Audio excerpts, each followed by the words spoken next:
Congratulations. You've just woken up in the year 1942. The good news, you're alive. The bad news, so is the war.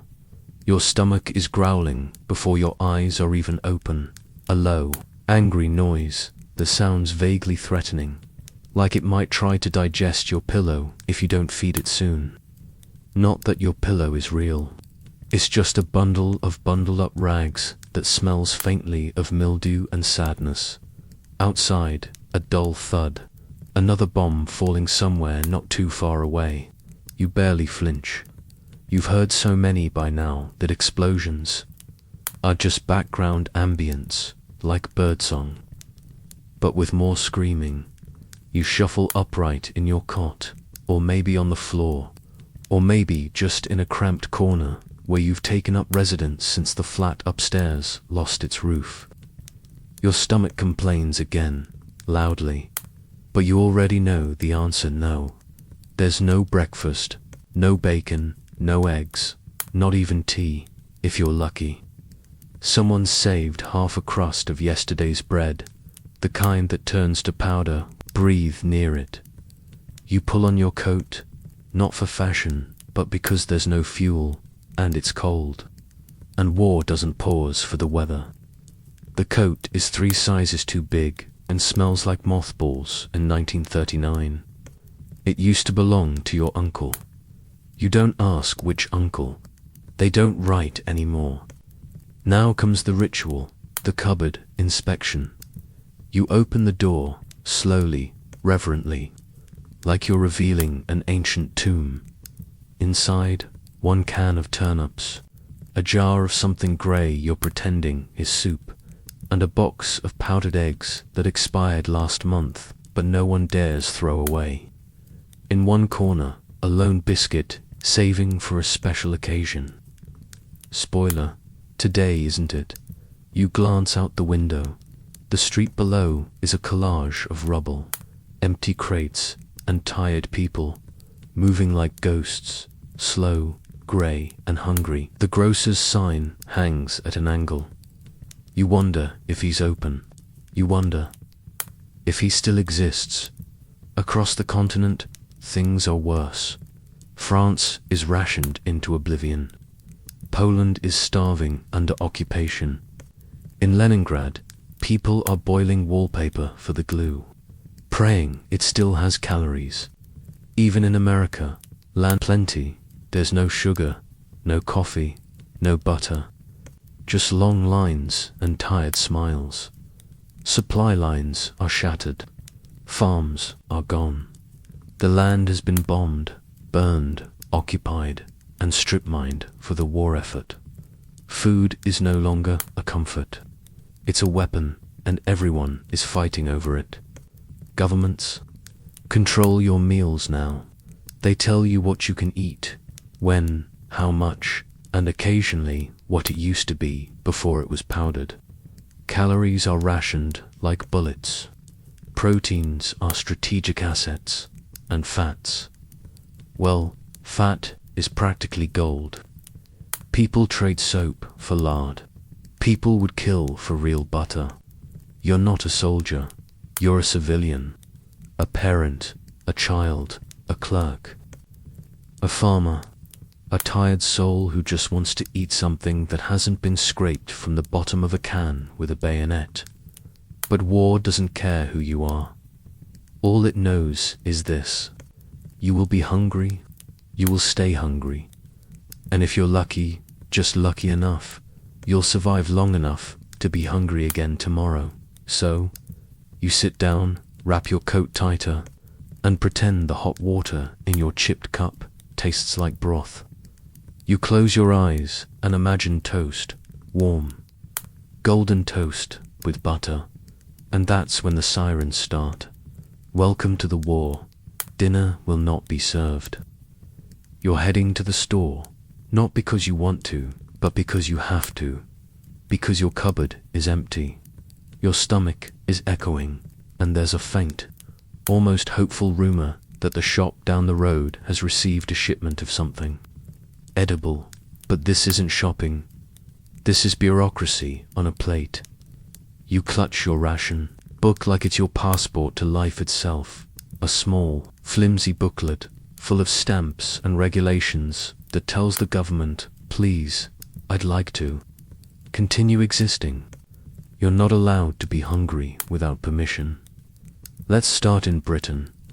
You queue outside the grocer's for an hour, then another half, then just a bit more, because everyone's lining up for the same whisper of hope. When your turn comes, you hand over your coupons like rationeer currency. The shopkeeper nods solemnly and slides a tin of powdered milk across the counter. You stare at it. It stares back. It is not milk. It is a sad, beige suggestion that milk once existed. If you're lucky, you might also score a tin of spam, gelatinous, pink, vaguely meat adjacent, a miracle in a can. And if you're truly blessed by the Queen and whatever saint survived the Reformation, you get tea. Actual tea. You nearly cry, but hold it in. That many tears might dehydrate you. Over in Germany, things are creative. You want butter? Here's margarine made from processed turnips and industrial oil. You want coffee? Enjoy Ersatzkaffee roasted. Barley, beets, or acorns, depending on how much your local shopkeeper hates you. And meat. Say hello to Steckerbenwurst turnip sausage. Yes, a sausage made of turnips. Not even a pig in sight. Just root vegetables, sawdust, and the quiet whimper of your taste buds in the United States. You're doing better, technically. The bombs aren't falling, and the farms are still standing, but war still wants your plate. Sugar, coffee, meat, butter, all rationed and nylons. Gone. Women draw lines up the backs of their legs with eyebrow pencils to fake the look of stockings. You'd laugh, but the joke's already been canned and shipped overseas to feed a soldier. Black markets bloom like fungi in a damp cellar. Cigarettes become currency. Chocolate is contraband. People trade extra soap for cheese, bacon fat for favors. You know a guy who knows a guy who might sell you real butter, but it'll cost your week's wages and maybe your dignity. You start seeing the same foods every day, again and again. Bread, potatoes, cabbage. Bread, potatoes, cabbage. And again, and again, and again, until even cabbage, that humble leafy nothing, begins to taste like despair. Ration fatigue sets in. You stop tasting food. You just shovel it in and hope it silences your stomach for another few hours. In some homes, mothers pretend to be full so their children can eat. In others, children pretend they're not hungry to make their parents feel less guilty. No one's winning, just enduring. Food becomes an equation, a cold arithmetic of calories and compromise. How many grams of flour will feed for people? How far can you stretch one egg? Can you water down the soup again and again until it's just hot, flavored water and a distant memory of lentils? You can't eat until allowed. You can't choose what you eat. And you certainly can't waste anything because you don't know when or if anything else is coming. This isn't a diet. It's survival. And the only weight you're losing is measured in morale. So you close your ration book, fold it neatly, and pray tomorrow brings a little more hope, or at least a better turnip. Your kitchen's been bombed. Again, the roof is gone. The stove is somewhere beneath a pile of bricks, wood, and what used to be your neighbor's chimney. The pantry, that's currently serving as a wall for someone else's temporary shelter. But you're still hungry, so it's time to cook. Not that cooking means what it used to. No recipes, no spices, no second chances. It's not about flavor anymore. It's about calories and fire, and not losing your last potato to a rat the size of a loaf of bread. You salvage a pan from the rubble. It's dented, scorched, and missing a handle, but it'll do. You find a fire, or at least some smouldering embers in a barrel shared by 3 families, and a man who talks to pigeons. You set your prize on top, and begin the delicate art of boiling despair. Let's visit Paris. The city of light is now mostly dim. Occupation has stripped the shelves bare and turned the black market into the only functioning economy. You want? Desert, sure, as long as you're okay with no sugar, no flour, and absolutely no butter. People bake cakes from mashed potatoes or dried carrots. You chew slowly and pretend it's sweet. It isn't stew is the national dish now, because you can put anything in a pot and call it dinner. A few turnips, maybe some cabbage. If you're lucky, a slice of sausage the width of a fingernail. Meat is mostly theoretical, and coffee. Paris still drinks it, of course, just not coffee as you knew it. Welcome to chicory brew, bitter, black, and made from roasted root instead of beans. It tastes like betrayal, but it's warm, and that counts for something. Now you're in Warsaw, or what's left of it. The ghetto is a prison without bars, and inside, food is nearly extinct. You line up for soup that's 90% water and 10% hope. A slice of bread, if you can call it that, made from sawdust, ground up straw, and sorrow. It crumbles when you touch it, and tastes like nothing. Number. Salt. No warmth, just starch and fear. People trade coats for onions, shoes for soup, bones. A potato is priceless. A spoonful of lard is salvation. Children eat chalk. Old men chew leather belts. And still, you're not the worst off. Now east, 2 Soviet cities under siege. The winter is long, the food lines are longer, and your patience is being rationed alongside the onions. You stand for hours in snow, hoping there's still something left when you reach the front. Sometimes it's a cabbage, sometimes just a shrug, sometimes a woman behind the counter crying quietly because she's just given the last of the flour to a man with frostbite. Rubble meals are not about satisfaction, they are about not dying. Every bowl of soup is thinner than the last. Every meal is stretched just a little more. Boil it longer. Add more water. Pretend the broth has flavor. The idea of a recipe now means what's edible, what's not moldy, what hasn't already been chewed by something with whiskers. What can you feed your child without them asking why it tastes like yesterday's newspaper? You eat quietly, slowly, because once the bowl is empty, you don't know when the next one is coming. And because chewing too fast makes you remember what food used to be, before the world exploded, before kitchens turned to craters, before dinner became an act of defiance. So you lift your spoon and raise a silent toast to the rat that didn't get here first. Congratulations, you're now a part-time farmer. Whether you like it or not, you didn't sign up for this. You don't have gloves. Your back is sore. And that's not a trowel in your hand. It's a broken spoon someone left behind during the last air raid. But you dig anyway. Because digging means food, and food means survival. This is the new national pastime. It's not baseball. It's not cricket. It's cabbage, grown defiantly in bomb craters, old bathtubs, and any patch of dirt not currently on fire.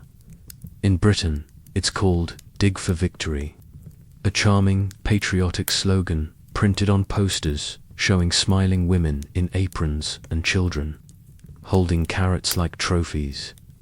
The reality, you're ankle deep in freezing mud, trying to decide if the thing you just pulled out of the ground is a parsnip or a stick. You hope it's food. You eat it anyway. Across the Atlantic, Americans aren't exempt. Sure, the supermarkets still exist, but the shelves are thinning. So you plant tomatoes in your window box. You grow lettuce in your front yard. You look at a patch of grass and think, I could fit 3 rows of beans there. The neighbors approve. This is patriotism now, with dirt under your fingernails. In Germany, things are a little more desperate. Civilians are encouraged to raise rabbits in their basements. Yes, basements. The rabbits multiply. The neighbors pretend not to notice. Eventually, someone stops feeding them just as a precaution. You don't talk about what happens next. But you know the stew tasted different that week. Meanwhile, foraging becomes the poor man's buffet. You head into the woods with a basket and a vague hope that nature hasn't killed you yet. Berries, mushrooms, roots. If you're smart, you bring someone who knows the difference between dinner and organ failure. If you're not, well, it's been nice knowing you. You dig up wild onions with a stick. You find moss you swear looks edible. You pick mushrooms, and then you stare at them, wondering if the funny spots mean flavor or coma. You bring everything home, soup that tastes like bark and regrets. And let's not forget coffee. Or rather, the cruel, caffeinated lie that replaced it. Real coffee is gone, vanished. Vanished like your patience. In its place, roasted acorns, toasted beets, chicory root. It brews into a dark brown liquid that smells like ambition and tastes like punishment. You sip it in the morning, grimacing, and mutter, it's warm, like that's a feature. Even children drink it. Not because they want to, because they have to. Food has stopped being just food. It's now a statement. Growing carrots means loyalty. Raising chickens is considered resistance. Trading stolen sugar on the black market, that's rebellion. Some hide food, others share it. And everyone watches everyone else. People read into your meals. Eat too well, you're hoarding.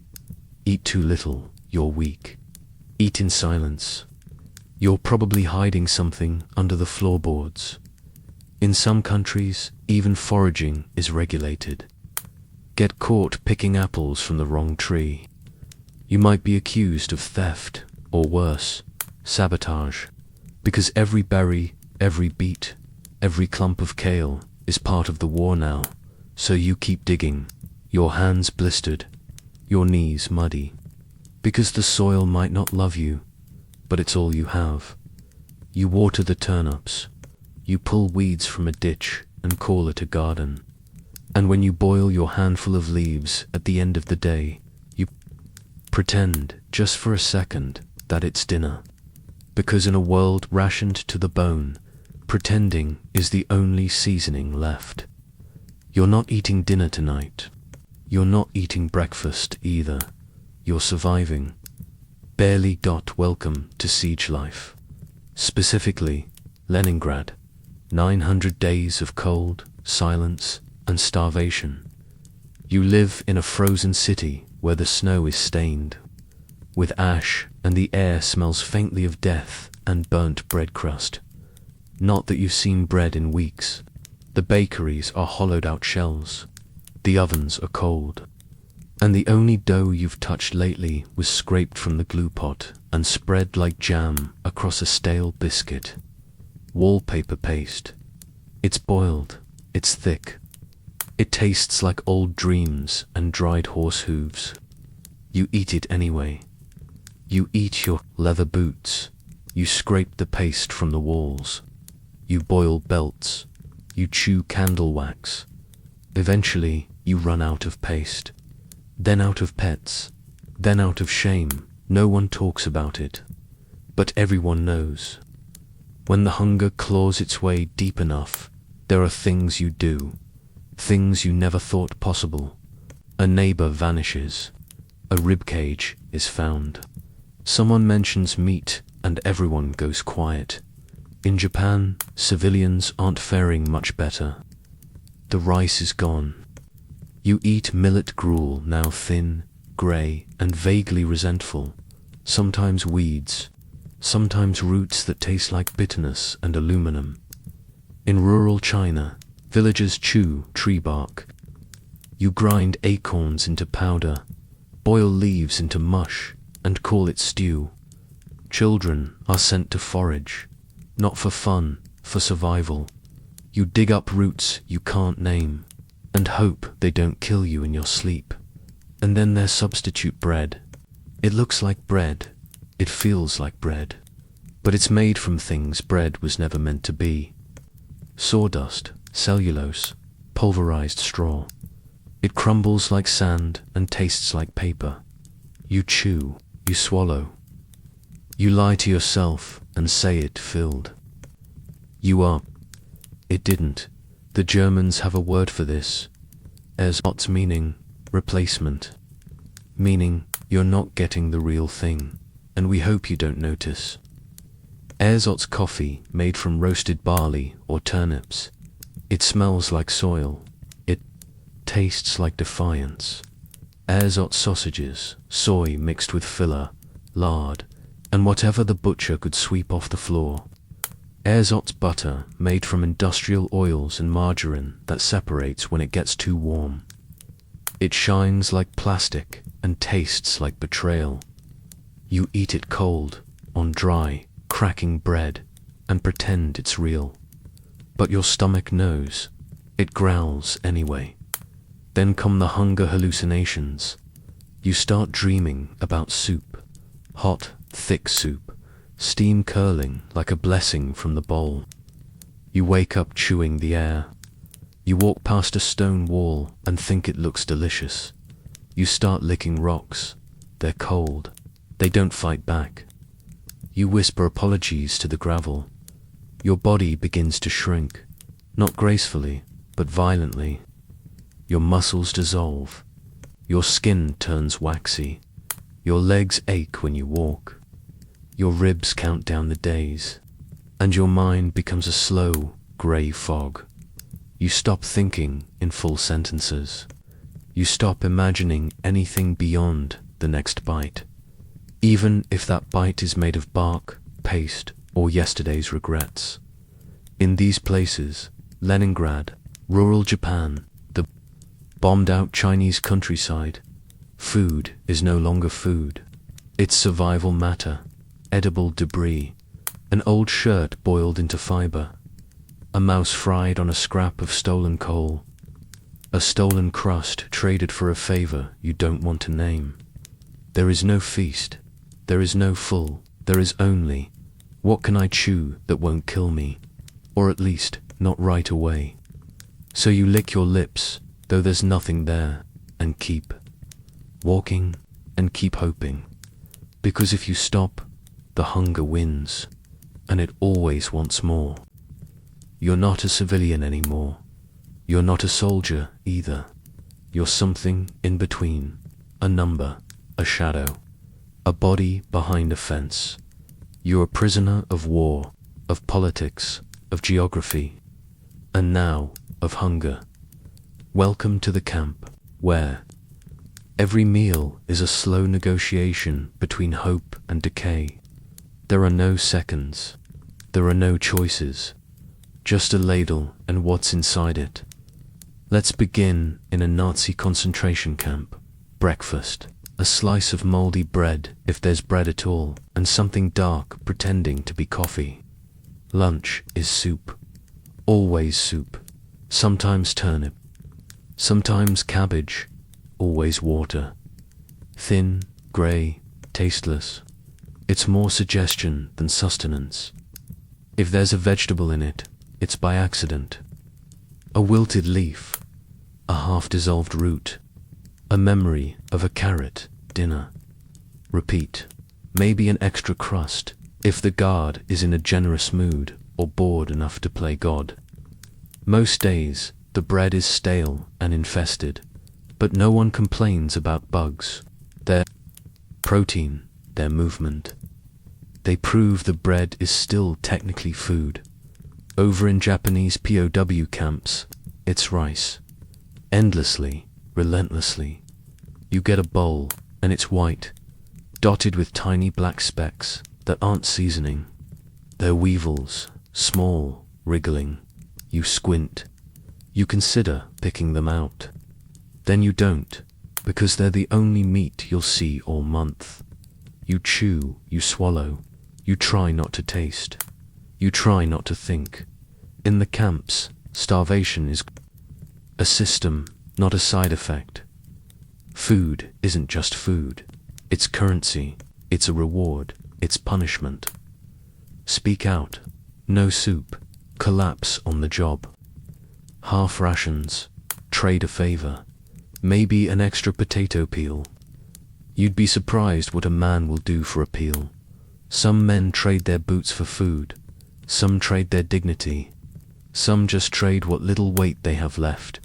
You see them, sunken-eyed, shuffling forward with their hands out, praying for something warm, even if it tastes like dirt and despair. A potato becomes treasure. A crust is fought over like gold. A spoonful of fat, a miracle. You learn new rules here. Never waste, never share. Never blink when soup is being served. You guard your food with your life, because it is your life. The human body is stubborn. It tries to survive even when everything else has given up. You watch as your stomach eats itself. Fat goes first, then muscle. Your face hollows, your eyes sink. Your bones press against skin like they're trying to escape. Breathing becomes work. Walking becomes punishment. Thinking, a luxury. You dream about food. Not feasts, just bread, just warmth. A potato, whole and unspoiled, sitting in your palm like a memory. Some prisoners carve pretend menus into wood. Roast chicken, stew, fresh apples. They don't believe they'll ever taste them again, but they write them down anyway, as if remembering food might feed them. In these camps, you are measured by your hunger, by how long you can endure before your body begins to break, before your spirit starts to curl inward and whisper, it's not worth it. But you still get up. You still hold the bowl. You still scrape every drop from the bottom, because even here, in hell, there's one rule that never changes. Eat what you can, survive if you can, and never waste the weevils. The war ends, the guns fall silent, the flags are raised, the world exhales, but your stomach doesn't get the memo because peace doesn't fill your bowl, and nobody eats a treaty. Cities are rubble, roads are cratered, train lines are twisted, steel and ash. The cows are gone, the fields are dead, the farmers are missing or buried, and the soil is full of more bones than potatoes. You wake up months after victory, still hungry, still waiting in line, still holding a tin bowl, and hoping it's not soup made of boiled grass. Again, in Greece, they call it peace. But there's nothing on the table. In the Netherlands, they survived the hunger winter, but barely. You see children with swollen bellies and hollow eyes walking next to blown-out houses and broken bicycles. Their games are quiet. Their clothes don't fit. They chew on crusts like they're made of gold. In Eastern Europe, it's the same story, but colder. Lines for bread stretch down icy streets.